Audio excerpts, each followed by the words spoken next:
What's up, guys? Welcome back to Newswave. So yesterday, we had an interesting update that actually happened with Rockstar and Nintendo that has people kind of scratching their heads around maybe the future of Grand Theft Auto Online and Nintendo's platforms, which we'll go over that here today.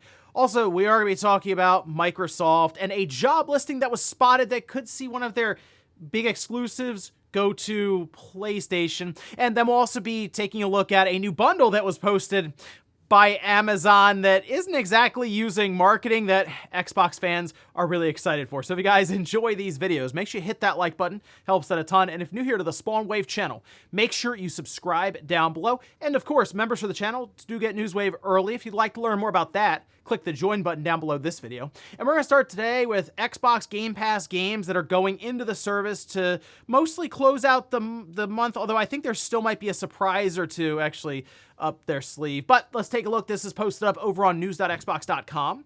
And we can start here with games that are now available. Magical Delicacy, cloud, console, and PC. And then Flock, that's also cloud, console, and PC.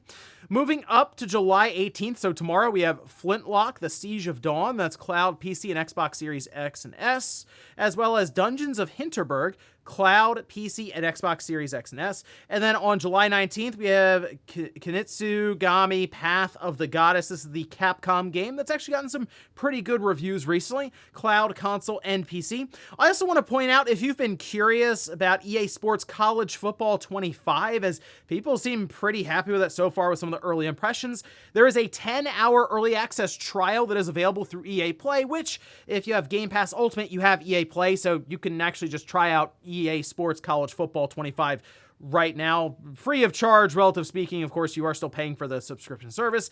Outside of that, though, I am curious about Flintlock. I'm not really sure what to expect of it. They've called it like a Souls-light action RPG, but that might be one of the big ones. Then, of course, Path of the Goddess from Capcom. So actually a pretty good week here for Wave 2 of Game Pass in July. Also, we did get a bit more information around Astro and the length of time we can expect playing it, specifically like the main path through the title, which we can see this is posted up over on Twisted Voxel, as there was an interview with Team Asobi studio director Nicholas Doucette, showed the length of the main missions, the upcoming Astrobot.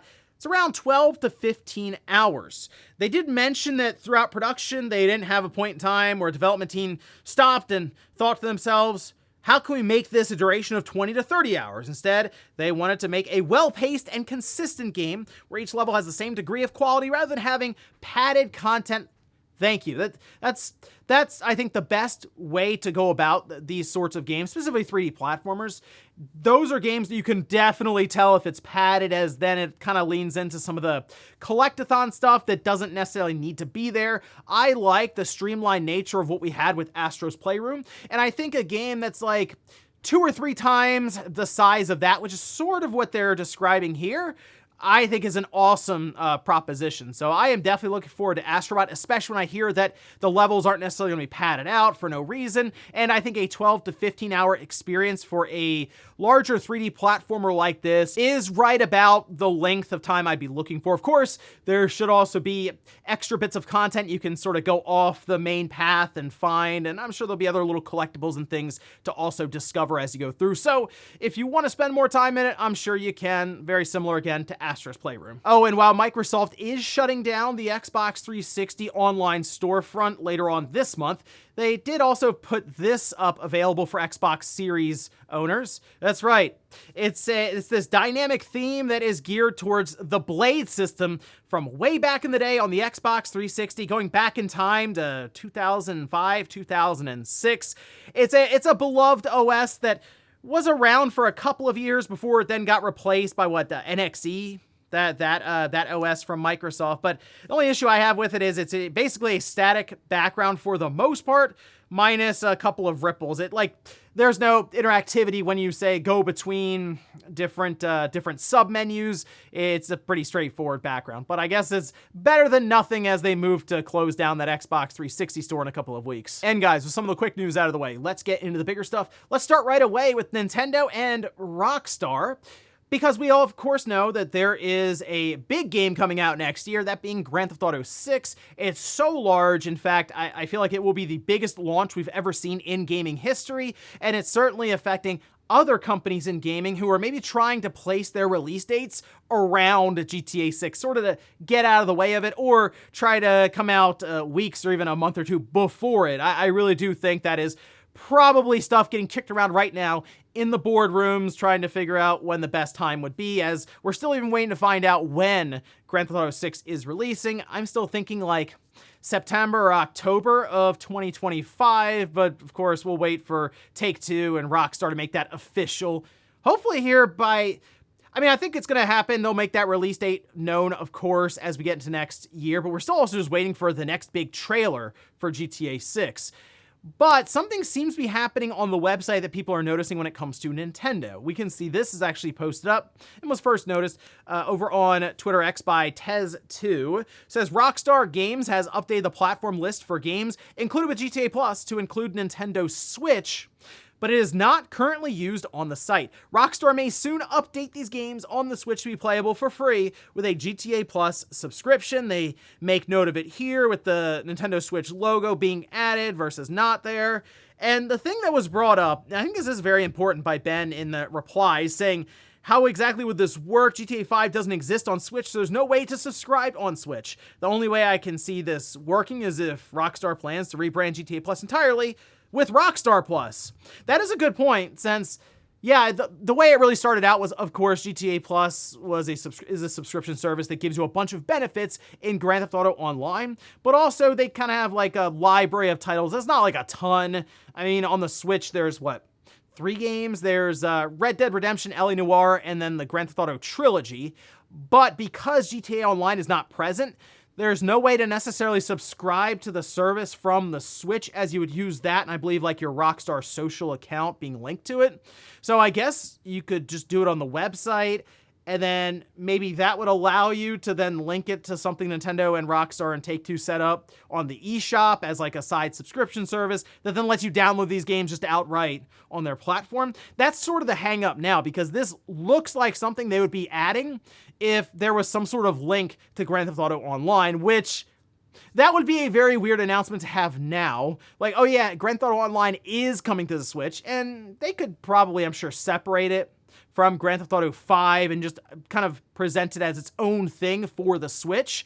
I mean, people would still play it, but it would kind of be a shame because we all know that there's going to be a new Grand Theft Auto Online announced alongside GTA 6. Massive moneymaker for Take-Two. I mean, they've pretty much been riding along with that online service for multiple generations now, and it even pulled them away from making single-player DLC, as we heard, for Grand Theft Auto 5, which is an absolute shame because it seems like there would be all kinds of little bits of story they could explore outside of the campaign and the story that they already made for the mainline Grand Theft Auto 5 game. But I guess in their mind, hey, it's extra money. There's a large install size, so maybe they could just drop some sort of Switch-specific GTA Online, or maybe they are preparing for the eventual arrival of Nintendo's next system, and they'll have GTA 6 or GTA Online, their new one, already separated from GTA 6 as a big online service that would find its way to Nintendo's next device. A lot of possibilities here, or it was just a massive mistake and it wasn't supposed to go up anyway on the website, and that's kind of it. So we'll see as we go along here and find out about Nintendo's next system and find out more about GTA 6, as we only have one trailer, but even that was enough to just about break the internet. So here's hoping we find out more about Grand Theft Auto 6 before the end of the year. Next up, let's talk about some headlines that started to make the rounds yesterday over a big release coming up for Microsoft with the Xbox, and that being Gears E-Day, which you can see one of the headlines here. This one is still up, actually. It's from Game Rant. Says, rumor Gears of War E-Day might come to PS5. Now, I say this one's still up because other websites that ran the story then pulled theirs down an hour or two later as people started to add context to this. So what exactly is causing the belief that E-Day could be going to PlayStation 5? Well, there is a job listing for the Coalition. You can see it here, and I mean, it looks pretty straightforward. The idea is to help in delivering quality multiplayer experiences, so they would be working on what's going to be a very big factor for E-Day, and that is just playing online. As you know, with Gears, while The current Gears games, they've kind of fallen off a bit in terms of online population count for those games. When they do release, it's a big deal. There's a lot of people playing online against each other, and it's a lot of fun. So you see that, okay, they're going to be working on the online multiplayer experience. And you go over to qualifications. They have preferred qualifications, which the top one's kind of funny. Interest in multiplayer gaming. I mean, yeah, that's probably important. Of course, experience with Unreal Engine, but then you get down a little further, and it says, experience with Xbox Live, PSN, Steam, or other online gaming platforms. Believe it or not, that alone was enough to run these headlines as, oh wow, is EA going to PS5? I mean, in that sense, if you read a little further down, it says experience with Azure, AWS, or other cloud providers. Could this be going to Luna? I mean, I guess it could happen, but no, the thing I'm looking at qualifications in general here is just, hey, we're looking for people who are experienced with either Xbox Live, PlayStation Network, other platforms when it comes to multiplayer. So, you're familiar and experienced with online multiplayer games where there's matchmaking involved and all the logistics around that behind the scenes.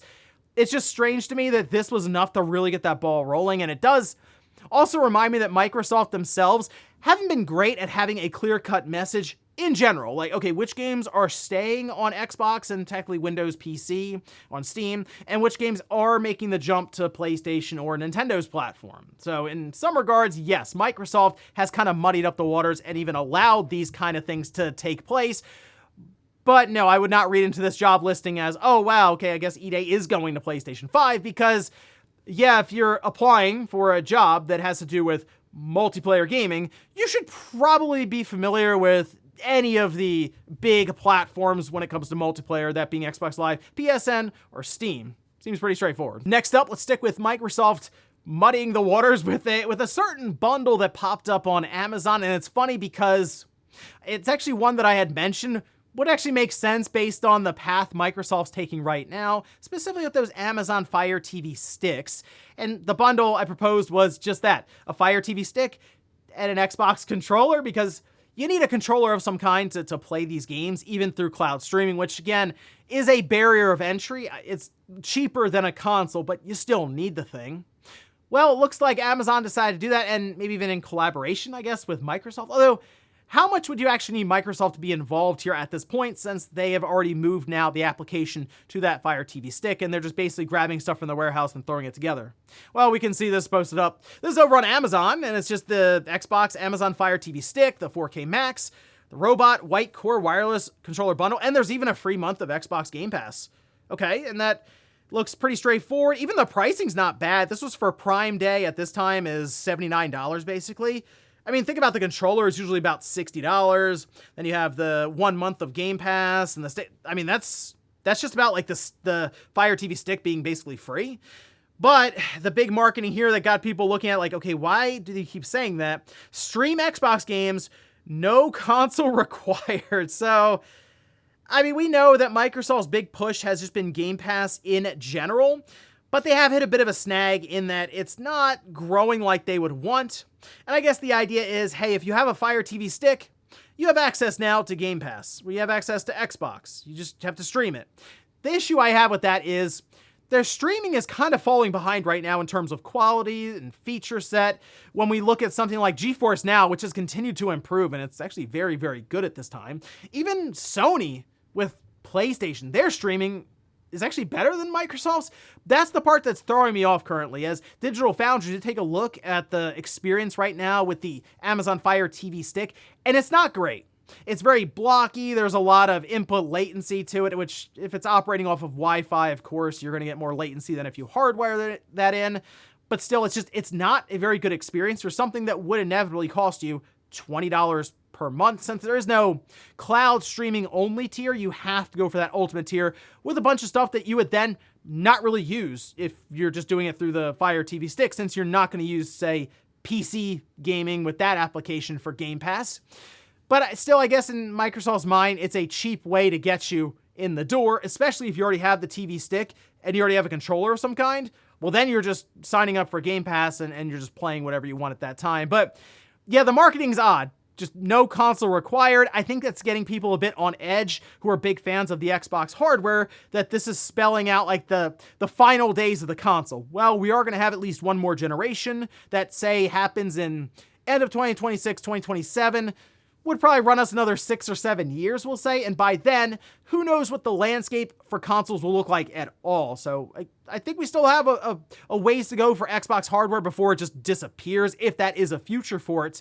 But for now, yeah, no console required, just an Amazon Fire TV stick, and hopefully a really good wireless connection. And in our last bit of news, let's talk about the continued struggles that big console games going to phones continue to see. Now, we had talked about a story previously around Assassin's Creed not selling well, Death Stranding not selling well, Resident Evil not selling well, specifically on iPhones through iOS, and a lot of it has to do with just the market being more on board with free-to-play games that you then pay over time through microtransactions, and let's face it, people sometimes spend thousands of dollars on these things as opposed to spending $20, $30, $40, $50 up front.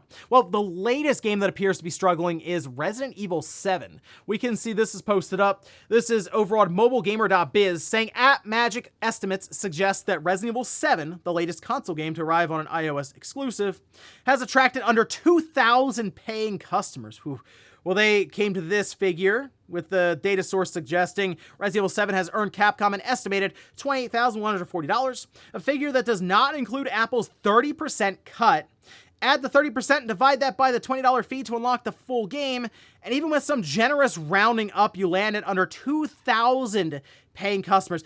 It's only $20 to unlock it, too. That's crazy. Even a $20 price point, which, I mean, Resident Evil 7 is a good game, but they're having a hard time even selling that on the platform, and that's because they're up against a bunch of other games that don't cost you anything to get in the door, and most of those have been described very similarly to something like a Fortnite or a Roblox as a quote-unquote black hole game that basically just takes all of your time up and pulls that time away from something like a Resident Evil 7, where you pay money and you just get the full experience right there. There's also the idea that, hey, maybe people just don't want to play these big games on their phone. Think about it this way, a lot of those mobile phone games that we're talking about now that are free to play are games that don't require a ton of time at any one point. You can play a game for a few minutes and then jump right back out, whereas a game that tries to keep you invested for multiple hours even, with a Resident Evil 7 as an example, isn't as convenient, we'll say, for people who are playing on their phone when you get a call or a text message or something happens and you have to put it down right then and there. It's just not as easy as gacha games where a lot of it's being turn-based and not necessarily things that are just happening in real time. And then, of course, if you don't have a controller with you and you see the button prompts all over the screen, it's a mess. So that's, I think, the biggest hurdle right now is it just hasn't lined up with that mobile phone interface and that mobile phone market. And you're probably going to continuously see games like these underperform badly, but it does sound like Apple is making a big push covering a lot of the costs for development to get these games to their iPhone with their nice M chips and stuff to try to show off what they're able to do. But I don't know if they're ever going to really be able to break through with things like $20, $30, $40 price tags when you have so many free-to-play options out there. And before we go to the comment of the day, we'll take a look at the poll that I posted up yesterday, where I ask, did you play Grand Theft Auto Online? Yeah, 44% have played it before. Hey, 3% of you are still hanging on, and that's kind of crazy because let's say you started with a year or two or so when it launched, and even if you got into it on the PS4 or the Xbox One, there's a chance you've been playing that thing for like a decade now, that is absolutely mind-blowing that GTA 5 has gone on for that long, right? And then 53% have never tried GTA Online, which, I mean, I think half of people trying it, that's actually a pretty good number there, and it shows how popular GTA Online is. And yeah, that's going to be the other big launch. So technically, Rockstar, Take-Two have two big launches that will probably break the internet, break gaming, that being GTA 6, and then the next iteration of Grand Theft Auto Online. Think about GTA Online right now. That was originally developed for the PS3 and the Xbox 360 like 12 years ago or something. It's incredible stuff to think about how far we've come since then, and it does make you wonder really how far they're going to have jumped technologically when the game does launch next year. And we'll finish up with the comment of the day, as you're seeing here. This is from 100 Knight, who says, the credits in Mortal Kombat are so long, you get trophies for watching the entire credit reel. I guess technically you could let the credits roll through and you would still get the trophy, so it could be technically rolling credits to an empty room. But I actually think that's a fun idea for a studio, because a lot of time there's 50 or 60 trophies in some of these big games.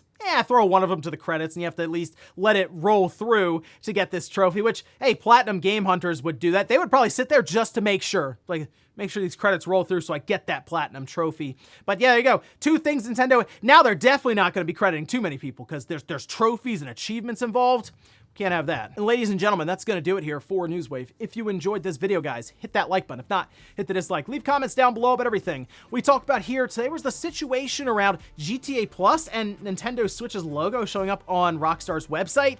Do you think there could be some kind of connection maybe for the next Grand Theft Auto Online that we assume is going to be launching with GTA 6 next year? And then also, what about Gears E-Date? Is it possible that could launch for the PlayStation 5 at some point, or is this job listing just a pretty straightforward when it comes to qualifications? Thanks, guys, for watching, and I'll see you next time.